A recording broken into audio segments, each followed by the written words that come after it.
새벽인데 엄청 많이 나오셨네요. 헵시바 찬양대 찬양 너무 감사합니다. 보통 새벽에 이래 목소리 잘 안 나오는데 너무 목소리가 아름답습니다. 곱고 아름답습니다. 제가 우리 목사님 그리고 우리 장로님들 통해서 저도 역시 짧은 시간이지만 참 귀한 사랑을 받고 또 목사님이 너무 이렇게 사람을 붕붕 띄워주시고 높여주시고 귀하게 여겨주시고 저 마음으로 목회를 하시는구나 하는 또 많은 짧은 시간이지만 배우고 올라갑니다. 이제 우리 뭐 강남중앙집내교회 정동교회 한국은 요즘 이제 교단 아무 상관없이 벽이 많이 무너지고 서로 강단 교류하고 그런데 이제 서로 친한 교회가 되어서 이렇게 또 주님의 일도 같이 하고 또 저희가 건축 중에 있는데 건축이 다 되면 또 목사님도 저희가 말씀으로 모시면 꼭 보내주시고 여러분도 강남 오실 일이 있거들랑 들러주시고 그렇게 해서 주 안에서 한 형제로 자매로 교제 나누었으면 합니다. 이제 오늘 여러분을 갈릴리 호수에 베드로가 예수님 만나는 그 장소로 똑같은 시간이었습니다. 여러분을 초청할까 합니다. 그때도 새벽이었고 오늘도 새벽이고 베드로는 갈릴리 호수였고 여러분은 이 예배당인데 바로 이 예배당이 여러분의 갈릴리 호수입니다. 베드로의 갈릴리 호수는 두 가지죠. 두 번의 잊을 수 없는 그의 갈릴리의 추억이 있습니다. 한 번은 처음 예수를 만났던 곳이 갈릴리 호수입니다. 그물을 깃고 아무것도 밤새도록 그물을 내렸는데 희한하게 한 마리도 올라오지 않던 그날 예수님이 자기 곁에 찾아오셔서 이제 너는 고기 잡지 말고 사람 낚는 어부가 되자 하고 무명이었던 나를 불러주셔서 꿈인지 생시인지 모르게 그렇게 주님 따라다녔던 그 3년 반의 세월 첫 번째 구원의 갈릴리. 그러다가 그가 예수님을 모른다고 3번이나 부인하고 나 같은 사람이 무슨 예수님의 제자야, 나는 제자가 될 수 없다고 예수님 어린 여자아이 앞에서 3번이나 부인했던 자기 자신을 보고 옛날의 그 모습 갈릴리로 고기잡이로 떠나버렸던 그날 주님이 야 너는 너를 포기했냐? 근데 어떡하냐? 나는 네가 포기가 안 된다.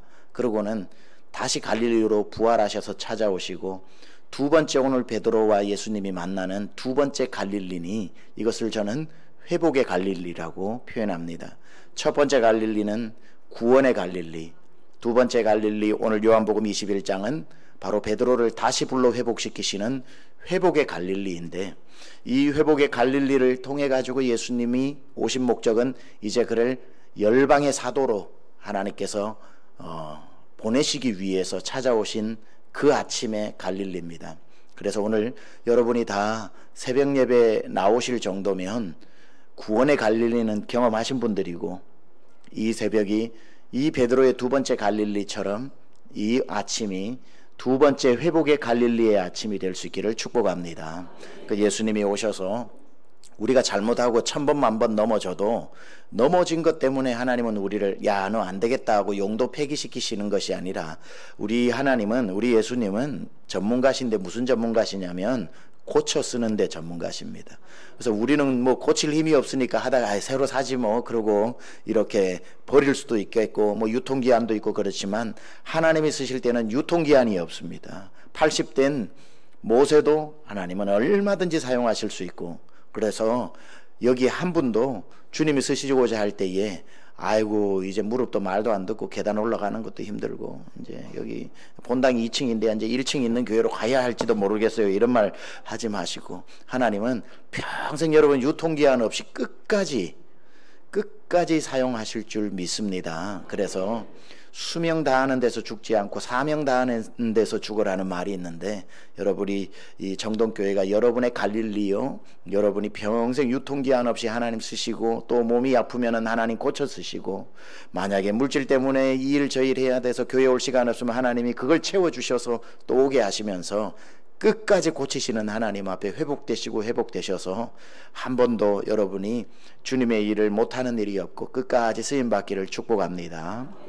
그래서 자기가 자기를 포기해버린 베드로를 주님은 포기가 안 돼서 찾아오셔서 베드로를 고치시는 이 장면이 바로 저와 여러분이 읽었던 이 장면인데 무엇을 고쳐서 하나님은 누구든지 쓰시지만 그냥 쓰시는 법이 없고 꼭 고쳐서 쓰시는데 무엇을 고쳤는지를 하나하나 짚어보면서 여러분에게 해당되는 것이라면 이 갈릴리의 아침에 오늘 기도하시면서 다 고침받기를 축원합니다. 첫 번째, 우리 주님께서 베드로에게 오셔서 고치신 게 뭐냐면 마음속에 깊이 난 상처를 회복시키셨습니다. 상처, 베드로의 상처는 예수님을 모른다고 여자아이 앞에, 그것도 여자아이 앞에서 3번이나 모른다고 했던 그때 닭울음 소리가 꼭 끼어 들리면서 비수처럼 자기 마음에 꽂히면서 닭이 이렇게 대신 자기의 말을 해주는 것 같아. 꼭 끼어, 너는 안 돼. 꼭 끼어, 너 같은 게 뭐라고. 꼭 끼어, 너는 다시 갈릴리 어부가 딱 맞아. 이렇게 3번 울면서 자기가 누군지, 나는 예수님의 제자가 아니라 나 같은 사람은 고기잡이나 딱 맞다고 그러면서 자기 자신이 자기에게 상처를 주게 되는 거지요. 근데 그 마음을 가지고 주의를 한다고 덤벼봐도 마음에 난 상처가 회복되지 않으면 열등감 때문에 스스로 자기 자신에 대한 자신감이 부족해서 조금 주의를 하다가 금방금방 이렇게 내려놓게 됩니다. 교회도 그런 분들 있지 않습니까? 열심히 시작했다가 1년도 못 가가지고 목사님 찾아와서 목사님 못하겠어요, 내년부터 내려놓을게요 하는 그런 분들이 많아요. 그리고 제가 부흥회를 많이 다니는 편인데 가보면 어느 교회, 전 세계, 미국도 마찬가지고요. 전 미국 집회도 많이 다니니까 미국이든 한국이든 어느 교회든지 가보면은 9월 귀신이 있어요. 9월 귀신. 9월달 귀신이라고. 여러분 모르세요? 9월 귀신? 어느 교회나 가면 9월달만 되면 귀신이 성도의 귀에다가 이렇게 속삭이는데 너 12월 달까지만 해라. 12월 달까지만 해라. 그렇게 자꾸 12월 달에 직분을 섬기는 걸 내려놓게 만드는 9월 귀신이 기지개를 피는 날이 9월이고, 그리고 10월 달 되면 본격적으로 활동을 하고, 11월 달 되면 마음에 확신을 주고, 12월 달 되면 결단하게 하는 그러한 9월 귀신이 있어가지고, 그때 11월 달 되면은 이제 뭐 전화가 불이 납니다. 뭐 부사역자나 담임 목사님한테 목사님 이만저만 해가지고 이번에 구역장을 12월 달까지만 해야 될 것 같아요. 이런 일이 갑자기 생겨가지고 교사를 이번 연도까지만 하고 1년만 잠시 쉬어야 될 것 같아요. 이렇게 1월 달에는 막 불덩이처럼 시작했다가 1년을 못 가는 분들이 있어요. 그래서 우리 정동교회도 9월 귀신 다 쫓아내시고 평생의 쓰임 받으시기 바랍니다. 근데 가만 생각하면 그죠? 새 가족이 될 수도 있고 누구 될 수도 있고 교회 와가지고 교회를 혼자 다 하는 것처럼 그렇게 뜨겁고 그렇게 아멘하고 그렇게 올라오는 계단도 그냥 3칸씩 뛰어 올라오면서 하던 분이 갑자기 사라지고 없어. 갑자기 어디 잠수 타고 그래요. 가만 보면 그런 분들 속에는 누군가를 통해 상처를 잘 받는 거예요. 상처를 잘 받고, 그리고 또 자기 자신에게 대해서 누가 이렇게 조금 말만 해도 이상하게 자신감이 없어지고, 그래 나 같은 사람이 스스로 자기 자신을 학대하고 또 상처도 잘 받고 하는 분들, 이런 분들은 주의 일을 열심히 하는 것도 중요하지만 상처가 회복되어져야 됩니다.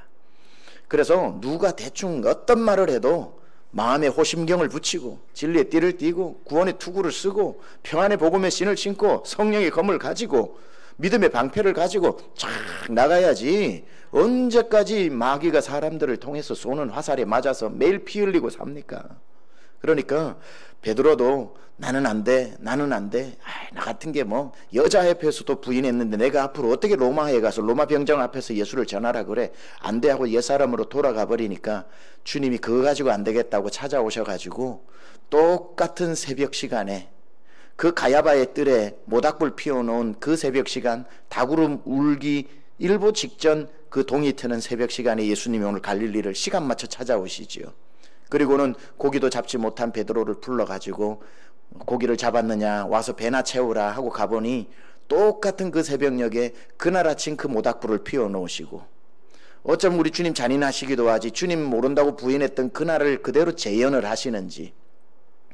불 건너편에 예수님 앉으시고 불 이편에 내가 앉아 있는데 예수님이 그 떡도 구워주시고 생선도 구워주신 다음에 말씀하기 시작하는 겁니다. 시몬아, 네가 나를 사랑하느냐? 배신하고 고기 잡으러 갔는 나에게 이 질문을 하시다니 그래도 나 주님 안 사랑하냐 스스로 생각해보면 사랑하거든요. 예, 주님 사랑합니다. 주님 나 사랑하시는 만큼이야 내 어찌 사랑하겠습니까마는 그래도 사랑하냐 물으시면 내 사랑합니다. 그 주님이 말씀하셔요. 됐다, 내 어린 양을 먹이라. 그 정도면 됐는데 또 물으셔요. 네가 나를 사랑하느냐. 저 고민하면서 왜 또 물으시지? 그럼요, 주님 100번을 물어도 나 사랑하냐고 물어보면 나 사랑하는 거 맞습니다. 됐다, 내 양을 치라. 또 물어 가로되 요한의 아들 시몬아 네가 나를 사랑하느냐. 왜 3번이나 묻지? 심히 고민하다가 그래도 입이 만 개 있어도 이 입 다 가지고 내가 고백할 수 있는 한 가지는 주님 사랑한다는 것뿐인데, 주님 마음에 안 드실지는 몰라도 그래도 물으신다면 나 주님 사랑합니다. 그럼 됐다, 내 양을 먹이라. 이렇게 주님이 3번을 물어서 억지로 사랑한다고 고백시키고 계시지요. 뭐 하고 계시는 겁니까? 나는 모른다, 나는 그를 모른다, 나는 예수를 모른다니까 3번 모른다고 그의 입으로 부인했던 거를 사랑하냐고 고백을 물어서 사랑합니다, 사랑합니다, 사랑한다고요 라고 3번 억지로라도 고백하게 함으로 그 모른다고 했던 상처를 꿰매고 계시는 거죠. 주님이 찾아오셔가지고 아신 겁니다. 네가 그 마음 가지고 나한테 미안해가지고 복음 전하러 나가면 상처만 가지고 나한테 빚 갚는 심정으로 나가가지고는 그 상처가 널 죽일 거다.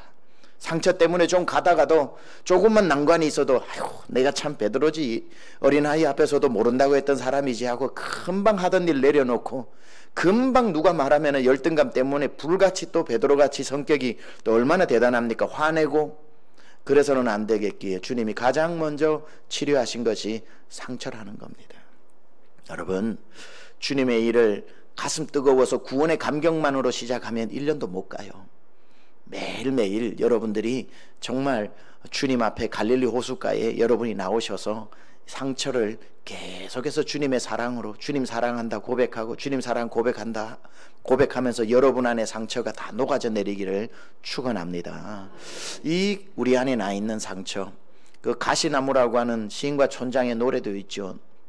가시나무 내 속엔 내가 너무도 많아서 당신의 쉴 곳 없네. 내 안에 내가 너무도 많은데 이게 가시나무라서 예수님도 불편하고 성령님도 불편하고 이렇게 성도들도 불편하고 그냥 이렇게 그 사람 마음에 드는 사람이 한 명도 없는데 그 노래 마지막에 이런 가사가 나오죠. 바람만 불면 지쳐 날아온 새들도 가시에 찔려 날아가고 누가 내 마음에 깃들일 사람이 없는 거예요. 조금만 내가 기분 나쁘면 빠르르 떨어가지고 그 가시가 그 날아온 새를 콱 찔러가지고 피를 흘리게 해가지고 아이고 다시는 못 오겠다 푸르르 날아가게 해서 내 주변에 보면 사람도 없고 그냥 뭘 맡겨도 열심히 하는데 나에게 깃드는 사람이 없었어. 목사님 저 구역장 시켜주세요 해서 열심히 하려나 보다 구역장 시켜주면 한 10명 맡겨놓으면 열심히 해가지고 막 구역 모임 1등 구역장을 하는데 한 6개월 지나면은 왠지 그 구역에 아무도 무서워서 안 모이고 이 핑계 저 핑계 대고 나 혼자만 남아있으면 그런 경험 한두 번이 아니라서 스스로 주님 앞에 죄송하고 피눈물 흘리는 사람 얼마나 많습니까? 그냥 누가 한마디 하는 걸 견디지를 못해 전화 붙잡고 괴롭히고 그때 왜 그런 얘기했냐고 한 사람도 잊어버리고 누구나 괜찮은 말도 소화를 못 시켜가지고 따지고 하다 보니 누가 그 사람 곁에 있겠습니까? 열등감으로도 상처가 나타나고 그게 반대로 사람을 죽이면서 막 사람에게 공격하는 것으로도 그 상처가 가시가 남들을 처음엔 자기를 죽이다가 나중에 남을 죽이는 거죠. 선교사님들 중에서도 얼마나 뜨거우면 선교를 나가겠습니까? 그래도 이 안에 가시를 다스리지 못하고 나가가지고 그 상처가 나가가지고 현지인들을 사랑하자고 나갔다가 그 선교 멀리 다른 나라까지 가서 그 현지인들을 죽이고 있는 선교사도 많아요. 제일 괴로운 건 자기 당사자입니다. 내가 이러려고 나왔나. 선교지 방문해보면 현지인들한테 상처를 받은 선교사님들이 많아가지고 언어가 서로 안 통하니까 그냥 얘기하면서 저것들 하는 선교사님들 얼마나 많은지 몰라요. 그 귀한 영혼 때문에 지구 반대편까지 가놓고도 그들에게 상처를 받아서 그런지 인간처럼 안 보면서 분노에 있는 선교사 얼마나 많고 목회자 중에서도 그 품에 깃들이지 못하는 품을 가진 목회자가 많아서 처음에는 성도가 많았는데 목회를 몇 년 하면은 그 교회는 성도가 한 명도 없어서 무서워서 다 떠나버리고 빈둥지에 그냥 빈 본당에서 설교하고 제일 괴로운 사람은 목사라 이 말이에요. 왜 내 품에는 아무도 깃들지 못하는가? 깃들지 못하는가? 이건 어떨 때는 상처 폭언으로 나오기도 해서 교회에서는 권사님, 장로님, 집사님인데 집에만 가면은 교회에서 다 경건하게 살아야 되니까 얼마나 힘들었겠어요. 집에 도착하자마자 집 청소 안 했다고 소리 지르고 공부 안 한다고 소리 지르고 뭐 한다고 해서 집안을 쑥대밭으로 만드는 장로님들은 얼마나 많고 얼마나 집사님들은 많고 그러고 난 뒤에 괴로운 거예요. 다음 주에 와서 설교 말씀 듣다 보면은 내가 해놓은 일들에 왜 나는 변하지 않는가? 바람만 불면 지쳐 날아와 쉬던 새들도 이 내 마음에 바람만 일렁거리면 그 가시가 쿡쿡 찔러가지고 지쳐 날아온 새들도 가시에 찔려 날아가고 얼마나 스스로 비참합니까? 갈릴리 아침에서 그 상처 그 찌르는 가시가 다 녹아져 내리고 뽑아지기를 축원합니다. 그럼 이 가시를 어떻게 없애야 되는가? 제가 제주도를 갔다가요, 한국에 부임한 지 얼마 안 돼서 저희 아내랑 갔다가 목회자 세미나가 있어서 쉬는 시간, 반나절 쉬는 시간을 주어서 그 서귀포에서 효돈 지역이라는 곳에 운전해서 쭉 가는데 감귤 체험 농장이 많더라고요. 그래서 저희 아내가 미국에서 20년 이상 살았으니까 다 신기할 거 아닙니까? 여보, 우리 감귤 체험 농장 가서 감귤 한번 따봐요 그러더라고요. 옛날 같았으면은 그런 거 귀퉁으로도 안 들었을 텐데 조금씩 이제 가정의 평화를 위해 가지고 뭐라도 말하면은 그냥 마음이 움직이기 전에 손이 움직이면서 핸들이 돌아가고 있더라고요. 그래가지고 거기에 들어가니까 한 분이 중절모를 쓰고 장화를 신고 밖에서 두 개를 들고 딱 둘이 들어오는 걸 보고는 나오더라고요. 환영합니다. 우리 감귤 농장에 오신 걸 환영합니다. 그러고는 제 손이 하나 주고 저희 집 사람 손이 하나 주고 따라오십시오 하고 막대기 하나 들고 걸어가더라고요. 쭉 걸어가는데 나무 두 그루 사이에 딱 서더니만 저희 둘을 돌아보면서 자, 감귤을 따려면은 오리엔테이션을 해야 되는데 막대기를 들고 오른쪽에 있는 이걸 탁탁 치면서 이 나무는 무슨 나무입니까? 하는데 전 시골 출신이라서 금방 알겠더라고요. 탱자나무더라고요. 탱자나무. 그래서 몰라야 재밌는데 제가 탱자나무요 그러니까 탱자나무 맞습니다. 탱자나무 맞습니다. 탱자가 요 조그마한 그죠? 구슬 같은 게 딱딱한 게 열리지 않습니까? 귤도 아니고 먹을 수 있는 것도 아니고. 그 탱자나무는 뭐가 많죠? 가시가 너무 많잖아요. 손가락만한 찔리면 일주일 내내 아파요. 그죠? 이 탱자나무입니다. 탱자나무. 이 가시 찔리면 엄청 아픕니다. 그러고는 막대기를 옮겨서 이쪽에 탁탁 치면서 이건 무슨 나무입니까? 했는데 귤이 주렁주렁 열렸으니 모르는 사람은 어디 있겠어요? 이거 귤나무입니다. 귤나무 맞아요.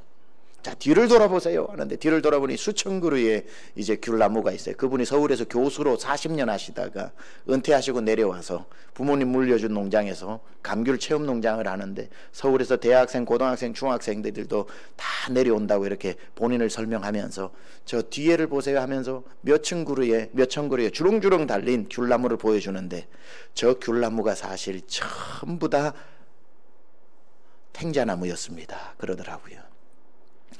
제주도는 바람이 많아서 해풍이 많아가지고 웬만하면은 이 귤나무는 뿌리가 얕아가지고 태풍이 다 쓰러진다는 거예요. 그래서 이 탱자나무는 뿌리가 엄청 깊어가지고 웬만한 태풍이 와서 쓰러지는 법이 없대요. 그래서 전부 다 이 탱자나무의 귤나무를 접붙여서 만든 거랍니다. 90% 이상은 여러분 두 분이 다니는데 보이는 귤나무는 다 탱자나무가 라고 생각하면 됩니다. 그렇게 이야기를 하더라고요. 제가 그때 처음 알았습니다. 목사에게는 병이 있어요. 직업병. 뭐냐면 무조건 설교에 쓰려고 받아 적는 병이 있어요. 귤 따는 생각을 안 하고 그걸 적어놓고 다음날 교회 가가지고 설교를 하는데 얼마나 은혜되든지. 여러분, 우리는 주님 만나기 전에 탱자나무, 가시나무 찌르면 상처 주고 그냥 우리 열매는 먹을 거 없고 누구 하나 쳐다보지 않고 도둑놈 들어오지 말라고 울타리나 치는 탱자나무밖에 안 됐는데 우리의 참감람나무 되시고 참포도나무 되신 예수님 만나서 거기에 접붙여 우리가 이제 가시나무가 아니라 가시나무였던 우리가 참감람나무에 우리가 돌감람나무밖에 안 되었는데 접붙여 참 열매 성령의 9가지 열매가 맺히게 되고 참 포도나무의 가지가 되어 붙어있기만 해도 주렁주렁 포도 열매를 맺는 우리가 바로 주님 때문에 우리가 가시나무가 변하여 참 귤나무, 참나무가 된 줄 믿습니다. 자, 그 나무가 어떤 나무인가? 우리가 그 접붙여야 될 나무는 어떤 나무인가? 여기 딱 나무가 있잖아요. 십자가 나무. 십자가 나무. 여러분, 예수 믿고 난 뒤에 십자가와 자꾸 멀어지잖아요. 가시가 돋칩니다. 그런데 십자가 앞으로 가까이 오잖아요. 그러면은 이 매일매일 여러분이 여기에 접붙이면은 가시가 사라집니다. 성령의 9가지 열매가 자동적으로 맺혀지게 되는 거예요. 그래서 우리가 찬송을 부를 때 늘 부르는 찬송이 내가 매일 십자가 앞에 더 가까이 가오니, 매일매일 가는 거예요. 예수 믿는 그날 한번 십자가 앞에서 엉엉 울다가 잘 계십시오, 언젠가는 다시 오겠습니다 하고 십자가 떠나는 게 아니라, 예수 믿는 우리의 삶은 매일매일 come closer to the Lord, come closer to the cross, 십자가 앞에, 주님 앞에 점점 더 가까이 나올수록 우리의 성품은 온데가 안 되었고, 저기서 흘러나오는 보혈로 우리의 가시가 녹아지는 줄 믿습니다. 물 가지고 날 씻으시고 불 가지고 날 태우시고 내 안과 밖 다 닦으셔서 주님 나를 사용해 달라고 기도하면, 목자가 구역장을 해도 잘하고, 교사를 해도 잘하고, 여전도 회장을 해도 잘하고, 남전도 회장을 잘해도, 장로님이면은 그 젊은 사람들도 그 장로님 앞에서는 와가지고 막 팔짱 끼고 그냥 짜장면 사달라 그러고, 아이들도 좋아하고. 십자가에 가까이 가 있는 사람, 십자가 앞에 날마다 무릎 꿇는 사람, 날마다 주님의 보혈을 공급받는 사람은 가시가 돋칠 틈이 없는 겁니다. 한번 보고 멀리 그냥 가가지고 주님과 멀어지면서 가시가 점점 깊어지고 길어지고 아파지는 그러한 분이 아니라, 십자가 앞으로 날마다 가까이 갈릴리 호수로 나와 매일매일 회복의 아침을 경험하기를 축원합니다. 고슴도치라고 하는 온몸이 가시투성인 그 짐승을 아시죠? 가시가 5,000개랍니다. 5,000개. 근데 고슴도치의 사랑이라고 하는 글이 있어요. 고슴도치는 서로 어떻게 포옹을 하고 사랑을 하고 자식을 낳을까? 고슴도치의 사랑을 보니까 여러 가지가 있더라고요. 근데 고슴도치가 서로 사랑을 하려면은 원칙이 있대요. 서로. 그게 원칙 하나가 뭐냐면 돌발 행동하지 않기입니다. 돌발 행동하면은 이 가시가 팍 선다고. 그럼 서로 사랑하는 사람을 찔러서 상처를 주기 때문에 그 돌발 행동하지 않기. 그런데 제가 좀 궁금하더라고요. 저는 뭐든지 궁금해하는 스타일이니까. 아니, 어떻게 고슴도치는 그 가시 많은 새끼를 자기의 자궁에 품고 있다가 출산을 할까? 이게 아파가지고 어떻게 이걸 임신을 하고 있었을까 해서 제가 찾아보니까, 여기 배 안에 있는데도 고슴도치는 가시가 있어요. 가시가 있는데도 어떻게 그렇게 있을까 하니까, 엄마의 자궁 속에 있을 때는 이 가시를 절대로 세우는 법이 없대요. 그리고 당연히 밖에서 살 때보다 날카롭지도 않고 물렁물렁하겠지만, 엄마의 자궁 속에 있을 때 이 가시는 전혀 찔러도 아프지 않고 날을 세우는 법도 없다고 그래요. 이 말을 들으면서 목사에게는 병이 있습니다. 직업병. 보자마자 이런 생각을 한 거예요. 역시 어제 저녁 말씀드린 것처럼 우리에게 가시가 없지는 않으나, 가시가 아무 소용없이 사용되지 않는 방법은 우리가 주님 품에 있으면 되는구나. 날마다 in Christ, 주님 안에 있으면 이 가시가 있어도 사용될 일이 없구나. 그런데 고슴도치가요, 이렇게 기분 나쁘게 툭 치면 손에 다 박힙니다. 고슴도치 한번 쳐보시지는 마시기 바랍니다. 툭 치면은 다 박힙니다. 그런데 이렇게 결따라 하면 고슴도치의 그것도 부드러운 피부같이 느껴진답니다. 칭찬해주면 되는 거예요. 서로 잘한다 해주는데 누가 가시를 팍 세우겠습니까? 우리 정동교회 칭찬하는 공동체 되시고, 서로 은혜 안에 공동체 되시고, 주님 안에 공동체 되시길 축원합니다. 두 번째에 상처를 회복하시고 이제 됐다 나가서 내 양을 먹이라 하지 아니하시고, 두 번째에 무엇을 회복시키냐면 그의 참 이름을 회복시켜 주십니다. 오늘 15절에 보면은 찾아오셔가지고 갈릴리 아침에 그를 베드로라고 계속 불러왔는데, 오늘 우리 주님은 베드로라고 부르지 않고 뭐라고 부르시냐면 요한의 아들 시몬아라고 부르십니다. 시몬이라고 부르고 계셔요. 시몬이라고 주님이 억지로 부르신 이유는 뭐냐면, 베드로에서 출발하지 말고 다시 나 처음 만나던 그날, 내 만나기 전에 네가 가지고 있었던 그 이름 시몬으로 돌아가서 다시 시작하자는 거예요. 회복은 처음부터 다시 시작하는 겁니다. 회복은 가장 처음 순수하던 그때의 이름으로 돌아가서 시작하는 거예요. 시모나라고 부르시는 여기에 오늘 제목도 다시 시몬으로인데, 우리가 주의 일 하다가 자꾸 서운해지고 자꾸 멀어지고 안 한다 한다 하는 이유가 뭐냐면은 이게 우리의 마음이 자꾸 높아져서 그래요. 나는 이 정도 대우는 받아야 되는데 우리 교회 다닌 지 지금 세월이 얼만데 이 정도 대우밖에 못 받냐 그러면은 화가 나는 거예요. 그러니까 우리가 정말 주님 앞에 끝까지 쓰임 받으려면 우리 마음은 어떤 마음을 가져야 되냐면, 나는 베드로라고 생각하면은 베드로 대접을 못 받으면 화가 나니까 나는 시몬이지라고 하는 자기의 첫 이름을 기억하는 것. 자기의 첫 이름을 기억하는 거면 서운할 게 뭐가 있겠습니까? 여러분, 정동교회가 처음 여러분 예수님 믿는 곳이라고 다 가정을 했을 때, 물론 시집 오셔서 다니기도 하고 여러분만의 처음 믿는 장소가 있겠지만, 우리 정동교회가 여러분의 처음 믿는 데라고 했을 때, 이 문을 들어왔을 때에, 예수님 처음 만났을 때에 여러분은 김아무개 이름 외에는 아무것도 없었지 않습니까? 최병락으로 왔고, 여러분의 이름 김아무개 박아무개로 그냥 왔지 않습니까? 예수도 안 믿었는데 집사라는 호칭이 어디 있었으며, 주님을 모르는데 성도라는 호칭은 어디 있었고, 주 안에 있지 않은데 예수의 보혈로 한 피 받아 한 몸 이룬 것도 아닌데 형제 자매라는 이름도 어디 있습니까? 이름 석자 등록할 때 딱 쓴 것뿐이지요. 우리는 그렇게 우리의 이름 시몬으로 오지 않았습니까? 그렇죠? 시몬이라고 해서 김아무개 씨, 누구 아무개 씨 해도 기분 나빴던가요? 그런 적 없지요. 그렇게 예수님 만나고 나니까 김아무개가 예수 믿게 되었다고 누가 나를 형제로 불러줘도 날아갈 것 같고, 자매로 불러줘도 날아갈 것 같고, 아무런 욕심 없이 주보 한 장만 접을 수 있어도 내가 뭔데 주를 위해 이 일을 하나 기뻤고, 그냥 저 주차에서 봉사를 하면서 그 땡볕에 대구 더위, 여름 더위 좀 덥습니까? 그래도 그 일을 하는데 그게 너무 기뻤고, 내 옆에 무슨 집사라는 이름이 있었나요? 무슨 이름이라고 있었나요? 무슨 전도회 회장이라는 이름이 있었나요? 교사라는 아무것도 없는 내 이름 석자로 왔고 그거로 만족했잖아요. 근데 열심히 하다 보니까 내가 그걸 위해 산 건 아니지만 교회에서 충성되이 여겨 어느 날 설이 집사가 됩니다. 그래, 이 정도 되면 집사 정도는 붙어줘야지 하면서 집사 받으면 여기 아무도 없을 겁니다. 아이고, 내가 뭐 좋아서 한 건데 주님 이 은혜 어떻게 갚을까 해서 그냥 한 것뿐인데 집사라고 하니 왜 그렇게 어색한지. 누가 뭐 집사님 하니까 처음에는 집사라고 하는 것도 이상해요. 그냥 누가 그래서 모르는 사람은, 집사 받은 줄도 모르는 사람은 누구 씨, 누구 형제님 해도, 누구 자매님 해도 기분 나쁜가요? 하나도 안 나빠요. 원래 그게 내 이름이니까.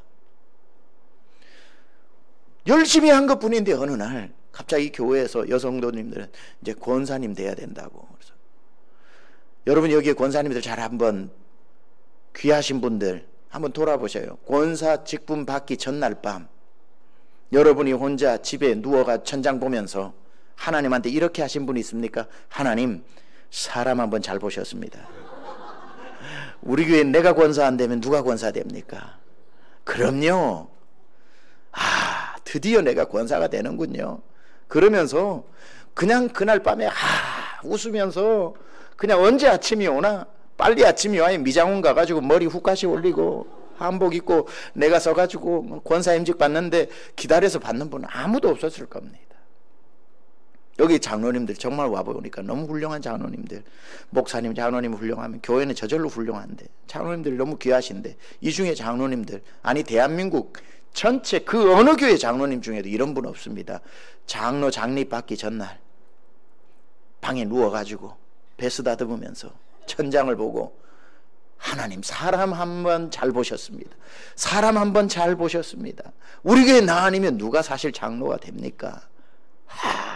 내 평생 이제 장로라는 이름으로 살 걸 생각하니, 내 묘비명에 아무개 장로라는 거 뒤에 붙을 거 생각하니 기분이 좋은데, 사람 한번 제대로 보셨습니다 하고, 아침이 언제 오나, 왜 이 밤은 이리 기나, 새벽이 밝기도 전에 일어나가지고 양복 입고 머리 빗고 그렇게 해가지고 장립받은 분 대한민국에 한 분도 없습니다. 제가 아는 수많은 장로님 중에도 그런 분 한 분도 없습니다.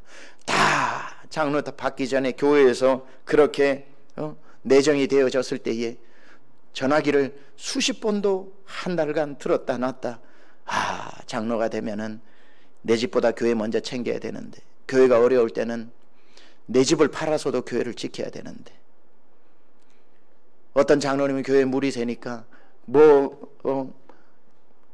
몸으로 그 비를 받아냈다는 분도 있는데, 한번 장로 되면 영원히 교회를 위해서 내 집은 못 돌봐도 교회 돌봐야 되는데, 아직 내가 준비 안 된 것 같은데 나 같은 사람이 뭐라고 이 일을 하나, 10번도 전화기 들었다가 목사님한테 다음에 받겠다고 할까, 아직 준비 안 됐다고 할까, 목사님 너무 잘 봐주셔서 감사하지만 아직 부족하다고 해야 될까, 마지막 날까지 전날 밤까지 고민하다가 그 전날 밤은 이제 내일이면 건널 수 없는 영구직으로 들어가는데, 내가 이 밤을 어떻게 지내야 되나, 이리 누워도 잠이 안 오고 저리 돌아 누워도 잠이 안 오고 물을 마셔도 속이 답답하고, 주님 나 같은 사람 뭐라고 이 귀한 직분 나에게 맡기셔서 내 평생 주의 사명의 줄에 묶여서 이 영광스러운 일에 준비도 안 된 내가 어떻게 들어갑니까 하고, 그렇게 10번 20번 물으면서 그렇게 밤이 새는 줄도 모르고 밤 꼬박 세우고 눈 벌겋게 충혈되어 가지고 다 장립받고 권사님 되는 거 아닙니까?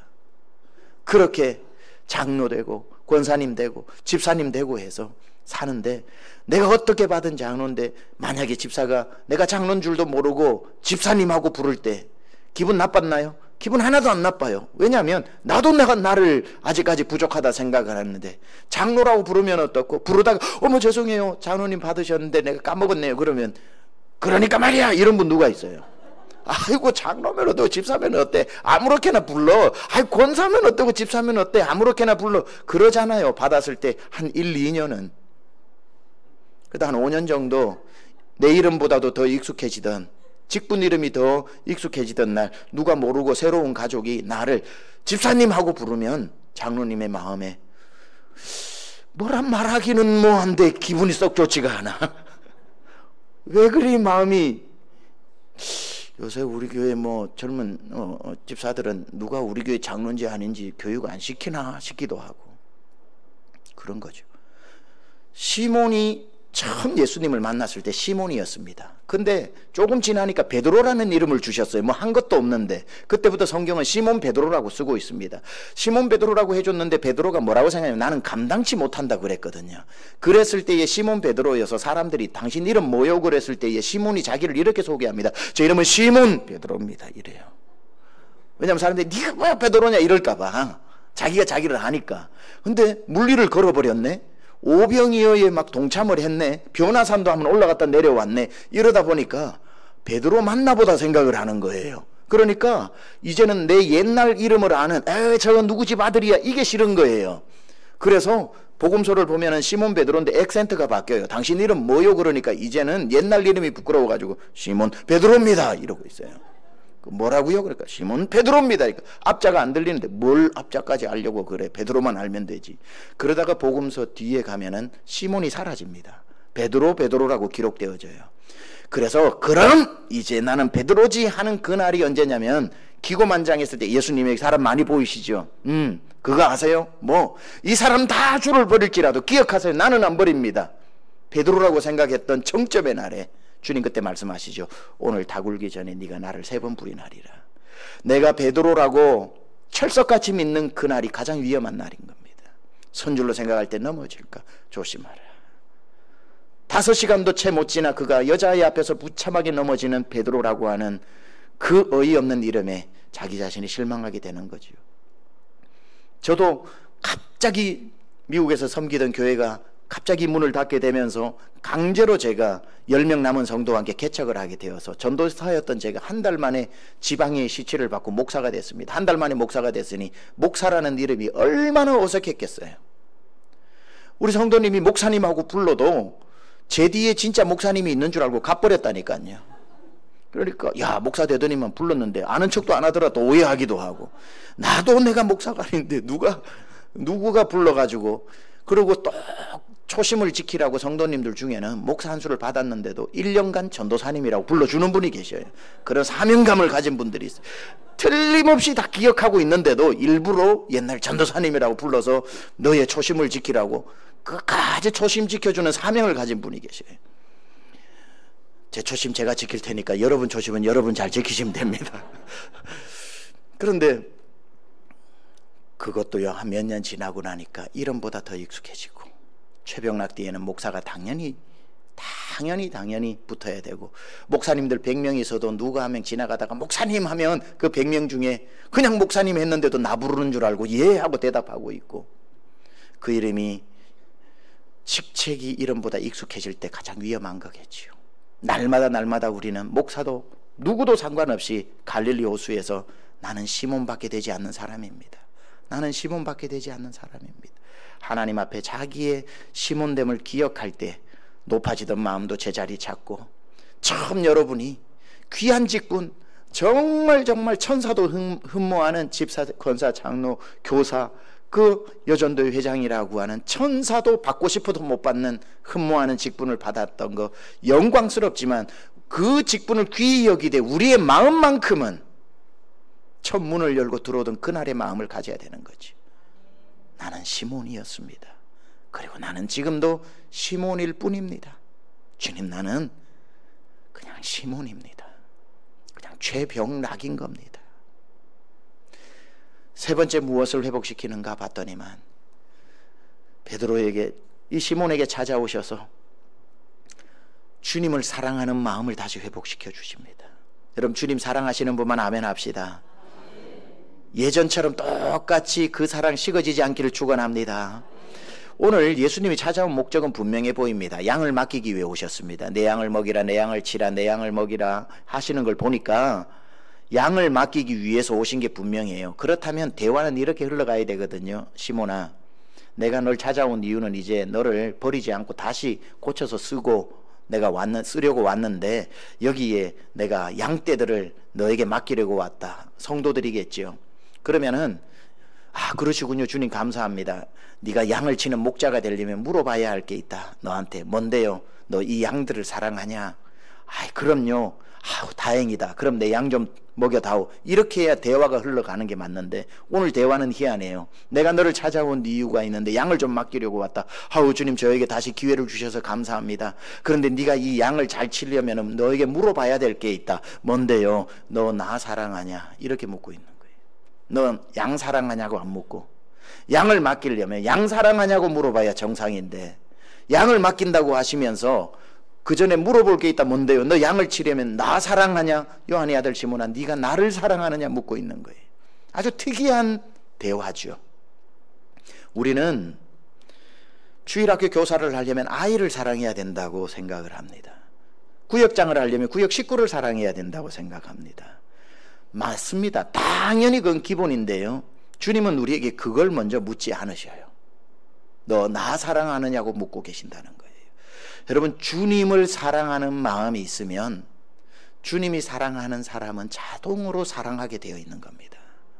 그런데 주님 사랑 없이 아이들만 사랑해가지고 교사를 하잖아요. 나중에 아이들이 가장 미운 존재가 됩니다. 구역이 나는 좋아서 밥해 먹이고 우리 집에 모이는 게 좋아서, 그게 좋아서 한다면 나중에는 그게 가장 끔찍하게 하기 싫은 일이 되고, 상처받아서 좋아서 시작했던 사람 내 입으로 다 험담하면서 죽이고 있는 걸 보게 됩니다.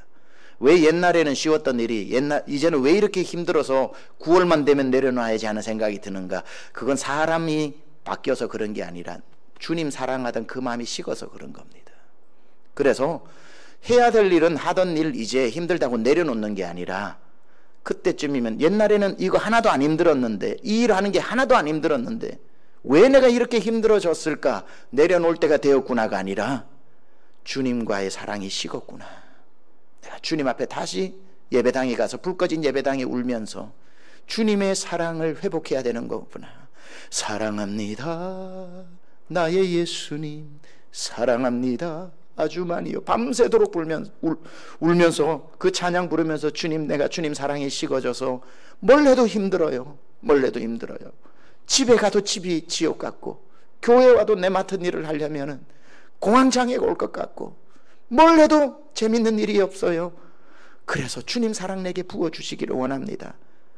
로마서 8장에 하나님의 사랑이 나에게 부음받을 때 내가 넉넉히 이기느니라고 했는데, 여러분, 주님의 사랑이 부어지기를 축원합니다. 주님이 오늘 말씀하신 것처럼 너 양 사랑해야 된다라고 묻지 않고 너 나 사랑하냐고 물어봤던 이 사랑이 회복되어져야 하는 겁니다. 마지막 한 가지로 마무리하겠습니다.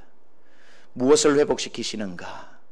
나의 십자가를 회복시키기 위해 주님이 오신 겁니다. 시몬 베드로에게 이렇게 물으십니다. 시몬아, 네가 젊어서는 스스로 띠뛰고 네가 원하는 곳으로 다녔거니와 늙어서는 남이 내게 띠띠우고 내 팔을 벌리리니 남이 내게 띠띠우고 원치 아니하는 곳으로 데려가리라. 남이 내게 띠띠우고 원치 않은 곳으로 데려가리라 했을 때 이는 어떠한 죽음으로 하나님께 영광을 돌릴까를 말씀하심이로라. 이게 뭐냐면은 관용어구로서 남이 내게 띠띠우고는 십자가에 매단다는 뜻이에요.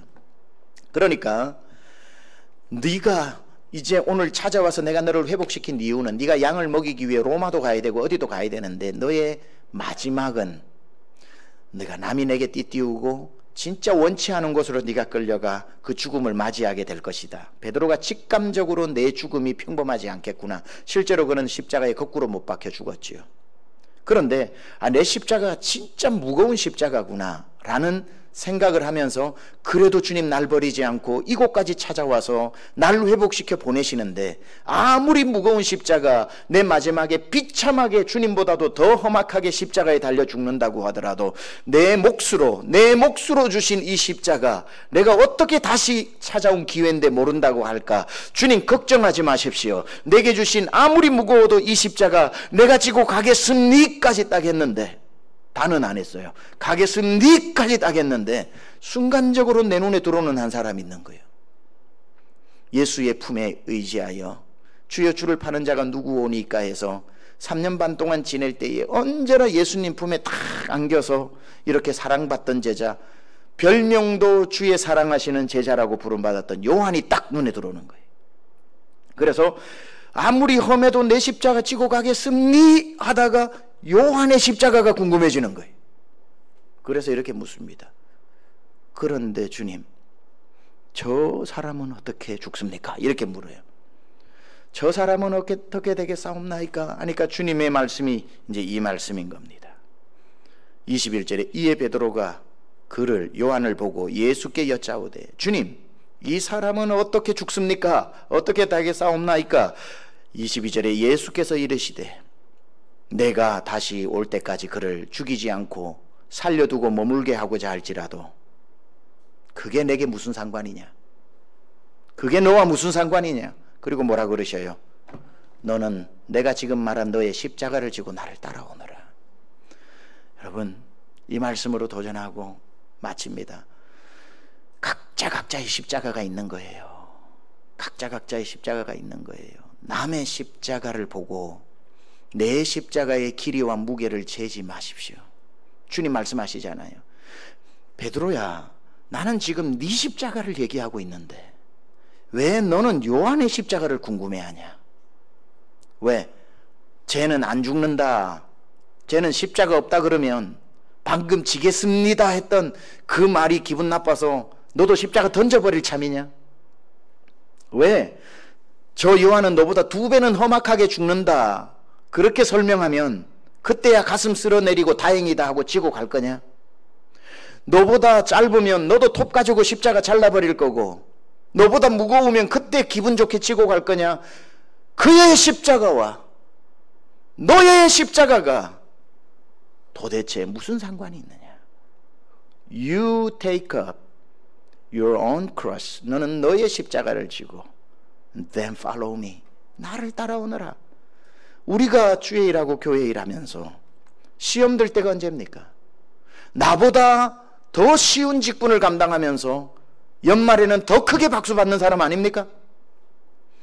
나보다 더 주목받고 더 인정받고 나보다 더 뒤에 왔는데 직분도 일찍 받는 사람 때문에 시험 드는 적이 얼마나 많습니까? 그때 주님 앞에 성원에서 이야기할 때 주님이 이렇게 말씀하십니다. 안다 네 마음 왜 모르겠냐? 그러나 왜 너는 내가 만든 너 자신을 안 보고 내가 만든 남만 그렇게 쳐다보고 있냐? 너 십자가는 왜 관심 없고 남이 무슨 십자가를 지고 가는지만 그렇게 너는 열심히 쳐다보냐? 그의 십자가가 너와 무슨 상관이 있느냐? 너는 너의 십자가를 지고 나를 따라오너라. 여러분, 각자에게 긴 십자가도 있고 무거운 십자가도 있고 험한 십자가도 있고 가벼운 십자가도 있을 텐데 각자 하나님 다르게 주시는데 이렇답니다. 그 십자가 남보고 기분 나빠 잘라버리지 않고 강가달게 요단강 건널 때 그 십자가가 다리가 된다고 그러더라고요. 그 십자가 그때야 알게 됩니다. 잘라버렸더라면 큰일 날 뻔했다. 무거워도 지고가 그 다리 건너가 다시 내 등에 짊어지고 내 사모하는 주님 앞에 서게 되었을 때에 그 영광의 날 그 주님 앞에서 그 십자가의 크기와 드디어 면류관의 크기가 비례한답니다. 십자가는 주님께 드리고 십자가의 크기만큼 큰 면류관은 내가 받아 그 황금 면류관 쓰고 주 앞에 예배할 때 가장 빛나는 면류관 주 앞에 다시 벗어 드리면서 이것마저도 주님 때문이었습니다 하고 최고의 영광의 면류관 벗어 드리는 그날까지 여러분의 십자가 다 지고 승리하시기를 우리 주 예수 그리스도 이름으로 축원합니다. 하나님 아버지